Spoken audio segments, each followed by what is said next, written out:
morning. I'm Joe Fryer. And I'm Savannah Sellers. We're going to get started with the fallout from that bombshell decision out of Arizona. Vice President Kamala Harris is set to head there this Friday after the state Supreme Court ruled that a near total abortion ban on the books, since before it was a state, is enforceable. Under the long dormant 1864 law, abortion is banned from the moment of conception, and it's a felony. The law states that performing or assisting with one is punishable by imprisonment. An exception is carved out to save a mother's life, but not for rape or incest. The Arizona court is putting its ruling on hold now for 14 days. But already Arizona's Democratic Attorney General is vowing she will not enforce the law. Let me be completely clear. As long as I am Attorney General of the state of Arizona, no woman or doctor will be prosecuted under this draconian law.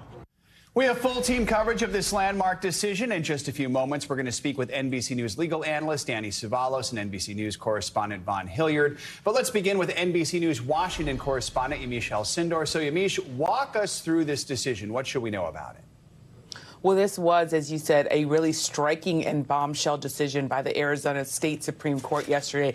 They ruled that this law that dates back 160 years is enforceable, and it is a near total ban on abortion. It says that anybody who aids a woman in getting abortion could face up to 2 to 5 years in prison. It's also really important to note that this was a decision, a 4-2 decision, but all of the justices were appointed by Republicans. Now, as you said, the Democratic governor there in Arizona, Katie Hobbs, she's saying that there was that she signed an executive order in last year that it's still in effect that is going to prohibit anybody from being prosecuted for having an abortion or helping someone get an abortion. There's also the state attorney general who, before she was even elected, has said that she was not going to prosecute anybody for trying to get an abortion. But now that the state Supreme Court decision has been made, it's going to be very interesting because those decisions by the Democratic governor and Democratic AG, they might face now their own legal challenges. But for right now, this is stayed for 14 days while this all sort of takes effect in the next 2 weeks.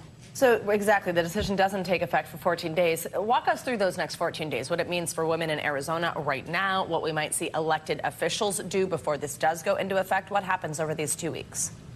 It's a critical question. Right now, currently, the law that was in effect before this ruling is in effect, and that's right now, abortions are banned in Arizona for up to 15 weeks of pregnancy. We should note that that law does not make exceptions for rape or incest. It also does allow abortions to be performed to save the life of a mother. That being said, it's still a felony charge to do an abortion after 15 weeks. And you talk about elected officials, it doesn't seem like there really is anything electorally that they can do, but there is a ballot initiative underway now. Abortion advocates who want to see more access to abortion, they say that they have enough signatures to put the question of whether or not there could be a constitutional amendment to enshrine abortion rights into the Arizona state constitution. They say they have enough signatures to put that on the ballot in November. If that passed, abortions would be available up until viability, which is about up until 14 weeks. It's still unclear whether or not that's going to actually be on the ballot. We have seen some legal challenges to those ballot initiatives, but we also have seen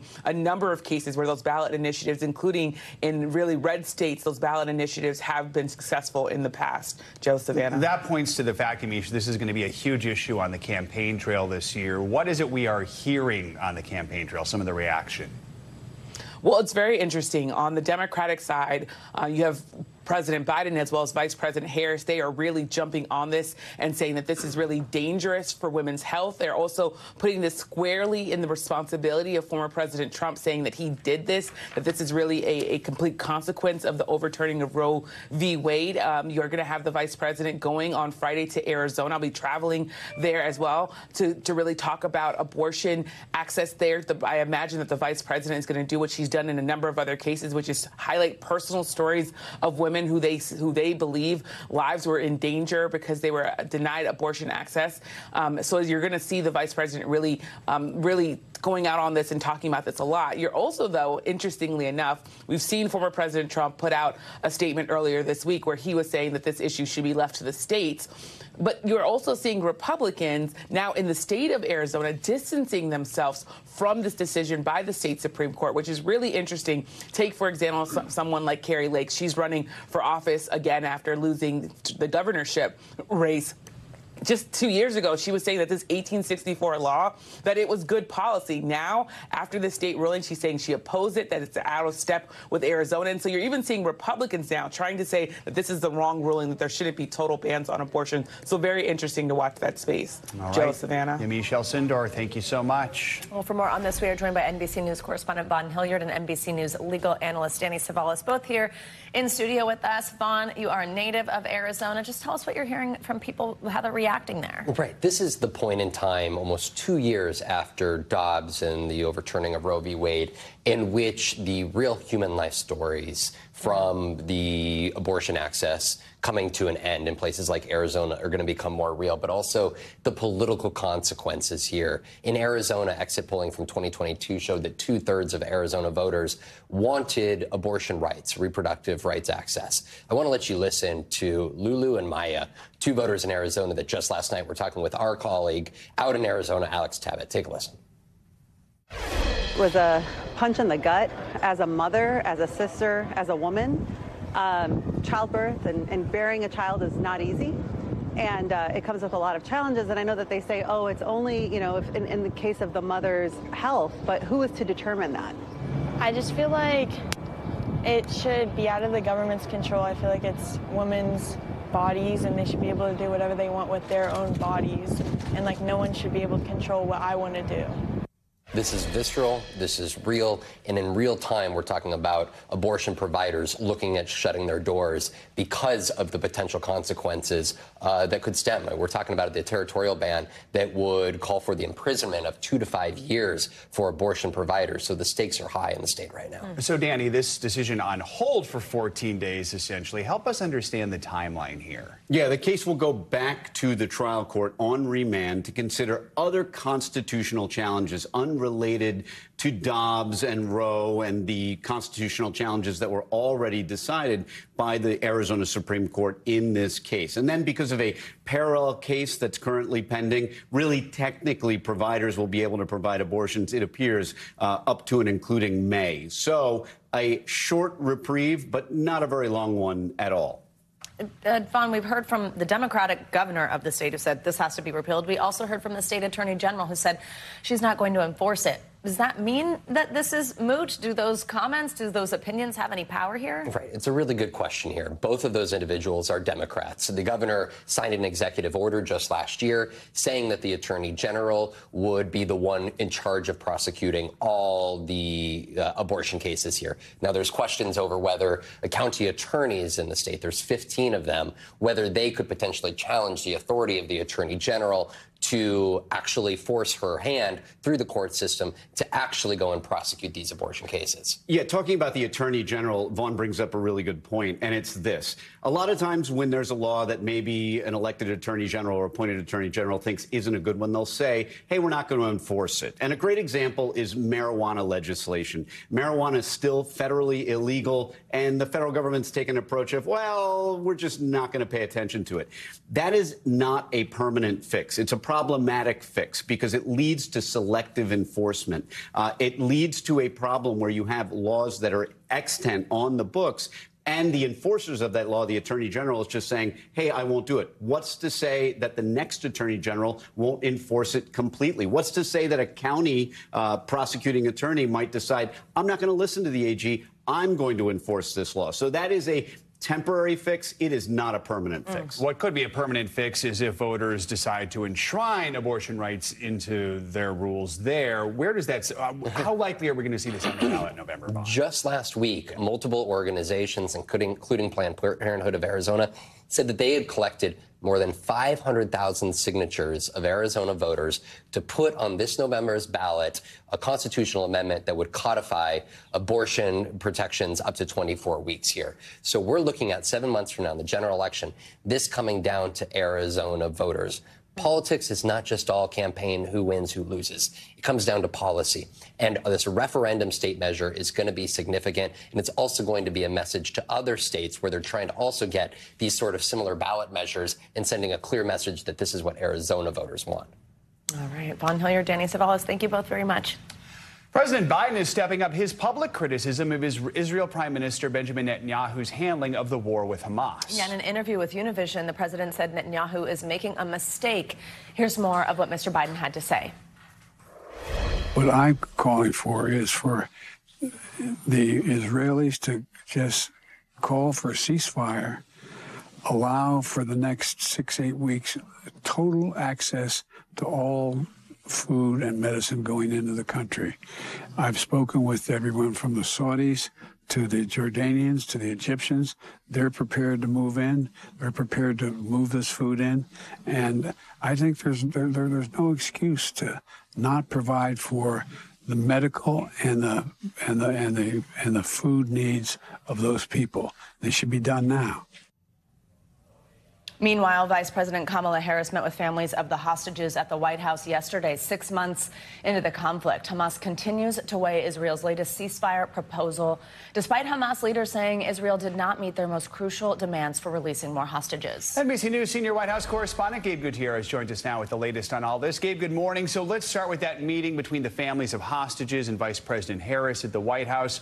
What more are we learning about how that played out? What are the families saying about it? Hey there, Joe and Savannah. Good morning. Well, the White House says that Vice President Harris made it clear to these families that there is no higher priority for the Biden administration than securing the release of their loved ones. But the hostage family, while they call the meeting productive, they're really calling for action at this point. Listen. There are 133 cherished souls who are being held there, and it is time. We don't want any more progress. We want results. And we are so grateful and thankful to the American administration and Congress for all of the support. But we need results. We need our people home. There is a deal on the table right now that all of the parties agree to and are willing to work with. We are waiting now, and the world waits for Hamas to get to yes. And regarding that deal that was just mentioned, over the weekend, CIA Director William Burns was in Cairo for hostage negotiations. National Security Advisor Jake Sullivan says that those negotiations lasted late into the night, with Egypt and Qatar communicating directly with Hamas. But as those hostage families said, they believe the ball right now is in Hamas's court. Guys. So, Gabe, there's this growing frustration among Americans over the lack of any, material change from the White House in its support of Israel's approach in Gaza. So we're hearing this criticism from the president, from the administration, but then the U.S. is still supplying weapons to the Israelis. Explain the White House's strategy here, towing that line and the pressure, that the president is facing from Congress. Well, Savannah, a couple points here. One, the U.S. continues to believe that Israel has the right to defend itself. But regarding those weapons that were signed off on recently, the White House continues to reiterate that those weapons were in the pipeline for months, even years, and were unrelated to the current conflict. But yes, as you said, some Democrats now on Capitol Hill are pushing back strongly, and they now say that military aid to Israel should be conditioned, especially after that deadly attack on that humanitarian aid convoy last week that killed several humanitarian aid workers from World Central Kitchen. Gabe, Prime Minister Netanyahu seems to be doubling down on his ground operation in Rafah. He says no force in the world could stop an Israeli operation on the city. Does this seem to be a rebuke of the White House? Well, Joe, look, for the past several months, we've been seeing just increased tensions between Prime Minister Netanyahu and President Biden. You just heard those new comments overnight in that new interview with Univision. But this also was apparent last week in that phone call between the Prime Minister and the President, where President Biden took a harsher tone than he had before. And it really came after that attack on those humanitarian aid workers last week. There seems to be a distinct shift in what we're hearing from the White House when it comes to Israel. Again, they're still stressing that they are steadfast in their support for Israel, but certainly pushing back even more strongly on that planned military operation in Rafah. Joe and Savannah. All right, Gabe Gutierrez at the White House. Gabe, thank you. Thanks, Gabe. Well, James and Jennifer Crumbley, the first parents to ever be charged and convicted in their child's mass school shooting, were both sentenced to 10 to 15 years in prison for involuntary manslaughter. In what was an emotional day in a Michigan courtroom, they faced the families of the victims in the Oxford High School shooting. NBC News correspondent Maggie Vespa has the details. America's first parents convicted for their child's mass school shooting, each getting the maximum sentence. It is the sentence of this court that you serve 10 to 15 years. Jennifer and James Crumbley in prison jumpsuits, appearing stoic as their sentences were read. Earlier this year, both were found guilty of involuntary manslaughter related to the 2021 Oxford High School massacre carried out by their son. This tragedy has taken an incredible toll on our family. Families of the 4 students killed emotionally addressing the court, including Madison Baldwin's mom. While your son was hearing voices and asking for help, I was helping Madison pick out her senior classes. While you were purchasing a gun for your son and leaving it unlocked, I was helping her finish her college essays.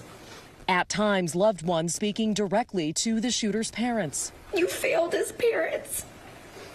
The punishment that you face will never be enough. Instead of acknowledging any mistakes, they continue to show no remorse. Hannah St. Juliana's sister, Raina, calling out the testimony Jennifer Crumbley gave during her trial, saying she wouldn't have done anything differently. You wouldn't do anything different. I cannot fathom that. Crumbley clarifying that comment. I didn't have a reason to do anything different. This was not something I foresaw. With the benefit of hindsight and information I have now, my answer would be drastically different. Meanwhile, James Crumbley speaking publicly for the first time. I am sorry for your loss as a result of what my son did. Prosecutors pushing back on the idea that this case sets a sweeping precedent. There's a difference between precedent setting and rare, and this is really a rare set of facts. The families say a maximum sentence can't bring back their children. Maximum sentence enough? It's not. I'm serving a life sentence. Our thanks to Maggie Vespa for that reporting. Jennifer Crumbley's attorney says she will appeal the sentence. The Michigan Department of Corrections confirms to NBC News that the Crumbley parents and their son will be housed in separate prisons. Time now for weather, where the threat of flooding and severe storms continues across the South this morning. Angie Lastman is in studio with us with your weather. Hey, Angie, good morning. Hi, good morning, guys. Quite an active one across parts of the Gulf Coast. We've got tornado watches that are in effect for a good chunk of this region, from Texas all the way into portions of Mississippi. Those are going to last for another couple of hours as this really strong line of thunderstorms works its way to the east. No surprise if we have some flooding in that region, as well as some of those stronger storms developing through the day today. Here's the flood watches right now. 13 million people included in that. What you see right here, that shaded red, that's a flash flood warning. So really incredible rainfall rates happening in that region on top of the strong storms that we're seeing moving through. The threat for severe weather is going to last through the morning hours, into the afternoon hours, potentially even into the evening hours. And we've got a big chunk of this area also included in this. 13 million people, goes from New Orleans up to Nashville. But the best chance for us to see some of those stronger tornadoes, it's going to be centered from the panhandle of Florida out towards portions of southwestern Louisiana. We've got places like Biloxi, New Orleans, Baton Rouge, Lake Charles, all included in that, along with Pensacola, as we look for the potential for those stronger tornadoes, rather, to develop as the day goes on. If you're looking ahead to tomorrow, this storm system will work its way to the north and east, and we're not done with the impacts just yet. We'll still be looking at those to be a potential here as we get into tomorrow, but they'll be a little less than what they are today. Either way, some really heavy rain across parts of the Ohio Valley into parts of the Great Lakes. We'll see that impacting folks across the New England region as well, and down through the Mid-Atlantic, we'll see some of that rain. By the time this is all said and done, maybe 1 to 3 inches of rain will be the more widespread amounts, especially across parts of the southeast. That's where we're most concerned for flooding, especially today. As we look ahead to the day tomorrow, 25 million people at risk for severe weather. Notice we're dropping down those tornado potential impacts. We'll still have the chance to see maybe a few of those, but it's not quite as large of an area, and we're not looking for the severe weather to be quite as intense tomorrow. But we do have places like Cincinnati to Pittsburgh and Savannah to Tampa included in the chance for some of those stronger wind gusts. The hail does look to be a lower threat, so So we'll be keeping a close eye on that even after we get through today and into tomorrow. Meanwhile, really warm temperatures, guys. We've got temperatures in the mid-70s in Washington, D.C. today. We're running almost 10 degrees above normal in Detroit with a high of just 66 degrees. And Des Moines will hit 73 degrees. So some wild weather along the Gulf Coast, a day that folks need to have a way to get those warnings. All right, Angie, thank you so much. Appreciate it. Thanks for watching. Stay updated about breaking news and top stories on the NBC News app or follow us on social media.